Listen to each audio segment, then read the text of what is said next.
Hi, I'm Nico.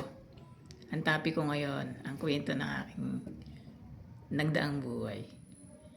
Kaya sana mayroon kang mapulot na aral at makapagbigay sa iyo ng konting inspiration. Kaya kung andyan ka, simulan na natin to. Let's go! Alam mo, hindi talaga madaling ikwento ang pinagdaanan ko. Pero mas mahirap palang itago ang kwento ng isang taong bumangon. Dati akala ko sapat na sipag.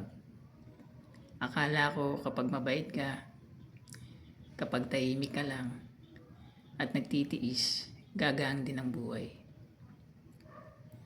Pero dumating yung mga araw na pagod ka na, may sakit ka na, mabigat pa ang loob mo, hindi lang katawan ang nanghihina, pati yung puso at isip. May mga panahong nagtatanong ako sa sarili ko, hanggang dito na lang ba ako? Ito na ba ang kaya ko? May mga gabi na tahimik lang ako umiiyak. Walang masabihan, walang masandalan. Kailangan ko lang kayanin. Kasi wala namang ibang gagawa para sa akin.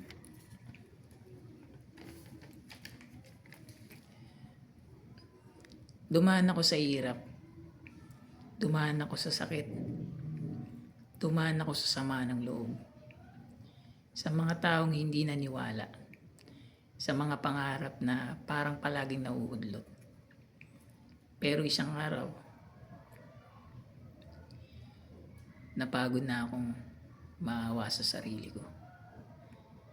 Doon ko na-realize, hindi ako nabuhay para lang magtiis. Hindi ako ginawa para lang mabuhay sa araw-araw.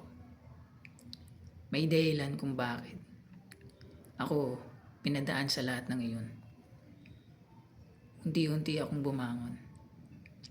Hindi biglaan. Hindi madali. Hindi rin perpekto. Isang hakbang kada araw. Isang desisyon kada umaga. Isang paniniwala na pwede.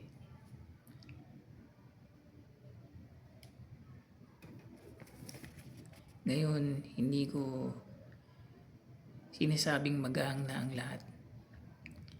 May pagod pa rin. May problema pa rin. May takot pa rin. Pero iba na ang puso ko ngayon. Ngayon, marunong na akong lumaban. Marunong na akong pumili ng pangarap. Marunong na akong maniwala sa sarili ko. At sa lahat ng pinagdaanan ko, hirap, sakit, sama ng loob, at pagkatalo, yan ang naging puhunan ko para magsimula ulit. Ngayon, unti-unti na akong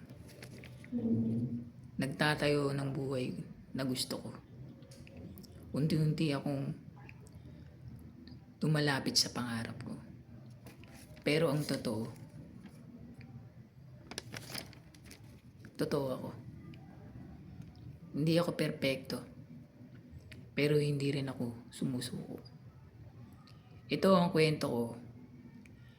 Isang taong nadapa. Pero piniling tumayo. At ngayon, nagsisimula na ulit para sa pangarap na matagal ko nang hinihintay.